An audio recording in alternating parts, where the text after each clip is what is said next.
ही वेळ दादांच्या व्यासपीठावर येऊन दादांचा प्रचार करण्याची वेळ माझ्यावर का आलेली आहे हेही मी या ठिकाणी स्पष्ट करणार आहे।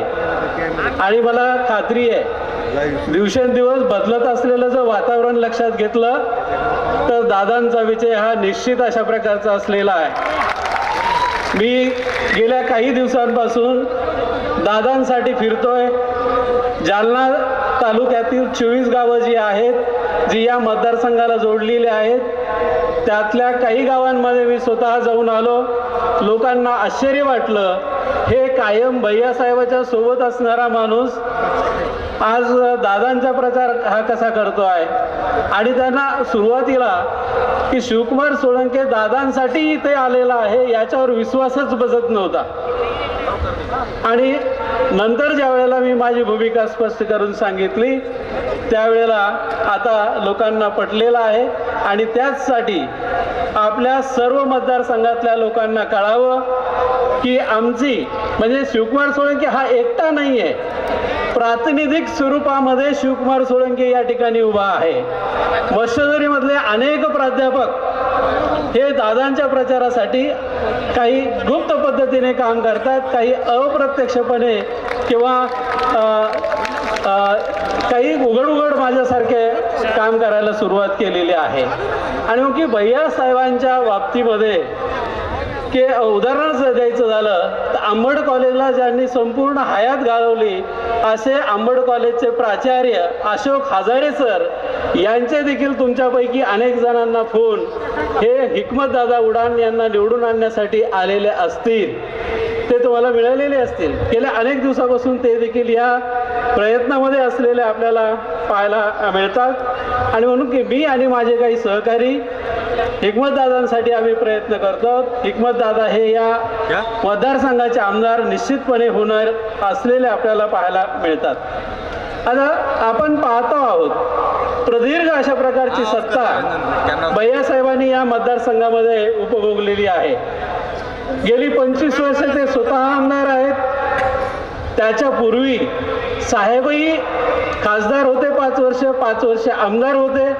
अशा प्रकारे 10 वर्ष साहेबांचे आणि 25 वर्ष भैयासाहेबांचे अशा एकूण 35 वर्षाचा कार्यकाळ जो आहे हा 35 वर्षाचा कार्यकाळ टोपे कुटुंबाकडे ही सत्ता असलेली आपल्याला दिसून येते। आणि मग की सत्तेचं केंद्रीकरण एका कुटुंबाकडे ज्या वेळेला होतं त्यावेळेला त्याचे दुष्परिणाम देखील काही मतदारांनाही भोगावे लागतात। काही यांना म्हणजे असंख्य काळ सत्ता एकाच व्यक्तीच्या ताब्यामध्ये आली की सर्वसामान्य माणसाचं हित हा काही त्याचा अजेंडा राहत नाही। हा आतापर्यंतचा महाराष्ट्राचा अनुभव असलेला आपल्याला पाहायला मिळतो। आणि मग मी सांगतोय की गेल्या 10 वर्षामध्ये कारण मी अत्यंत गेल्या 10 वर्षामध्ये विकासाची दिशा जी आहे ती बदललेली आहे। विकासाची उलटी गंगा व्हायला लागलेली आपल्याला पाहायला मिळते। आम्हाला सुरुवातीला तुम्हाला मी एक सांगतो की मी कोण आहे की मागच्या 2 विधानसभेच्या ज्या निवडणुका आहेत 2004 आणि 2009 या दोन्ही निवडणुकांच्या वेळेला भैयासाहेबांनी जी काही विकास कामं केली त्या विकास कामाच्या पुस्तिका मी लिहिलेल्या आहेत। त्यामुळे मी त्या पुस्तकाच्या रूपानं तुमच्या प्रत्येकाच्या घरामध्ये येऊन पोहोचलेला आहे। तुमच्या प्रत्येकाला की भैयासाहेबांनी काय विकास केलेला आहे हे दाखवण्याचा प्रयत्न मी केलेला आहे। आणि आज नियतीने उलटी वेळ माझ्यावर आलेली आहे की ज्यांना निवडून द्या जे चांगले आहेत हे सततपणे तुमच्यावर बिंबवण्याचा प्रयत्न पुस्तकांच्या माध्यमातून मी केला। तोच माणूस आज तुम्हाला सांगतो आहे की त्यांच्यापेक्षा हिकमतदादा हे असंख्य पटीने चांगले, त्यांच्यामध्ये खूप मोठी ताकद आहे, त्यांच्यामध्ये दृष्टी आहे, प्रशासनामध्ये काम त्यांनी केलेलं आहे। आणि मग ते चांगल्या पद्धतीचा विकास विधानसभा मतदारसंघाचा करू शकतात, तेवढी क्षमताही त्यांच्यामध्ये आहे। आणि मग ती द्रष्टा असलेल्या माणसांना आपण संधी दिली पाहिजे।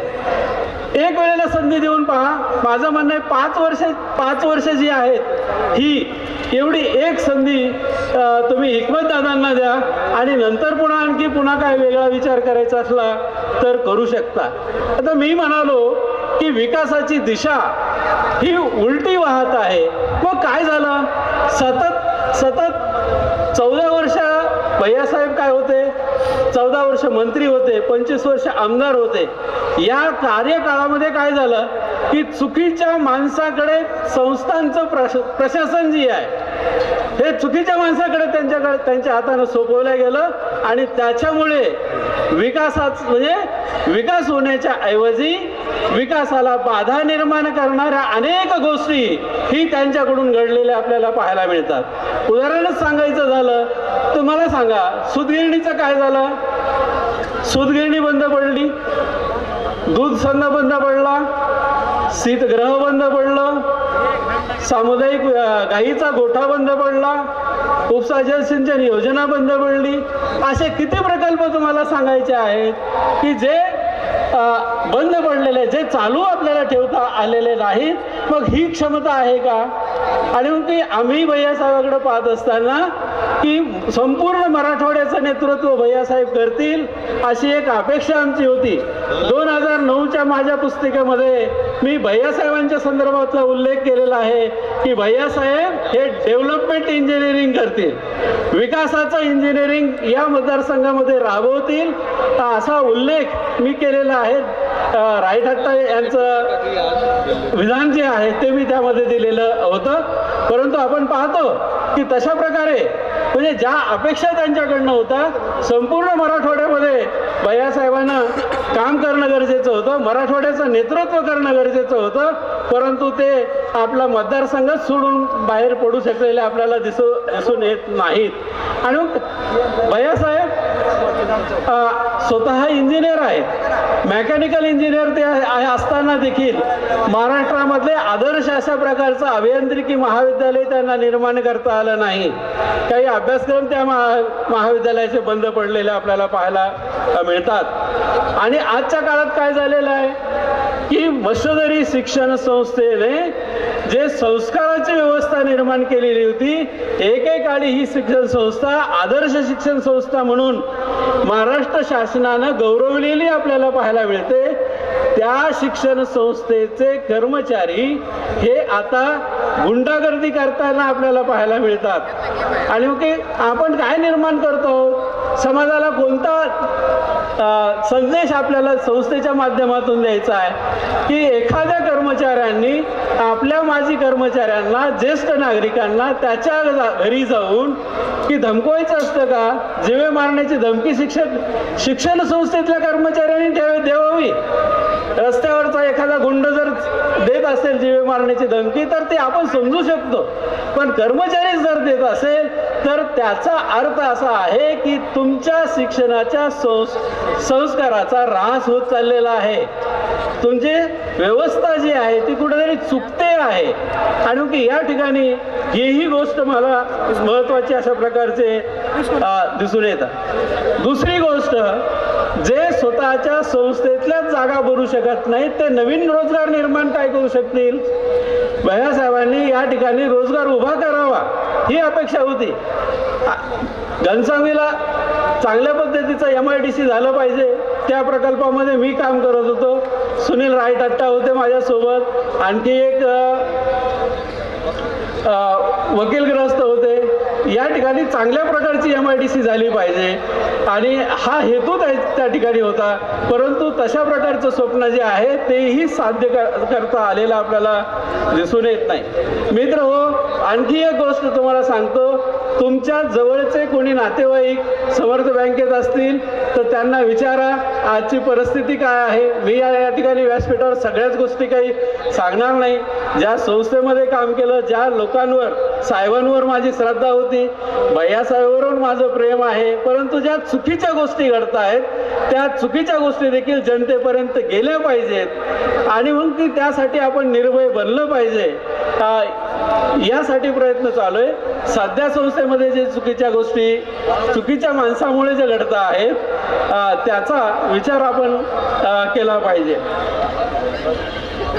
काल परवा साहेब इथं शरद पवार साहेब या ठिकाणी आले, परंतु शरद पवार साहेबांची भूमिका ही नेहमीच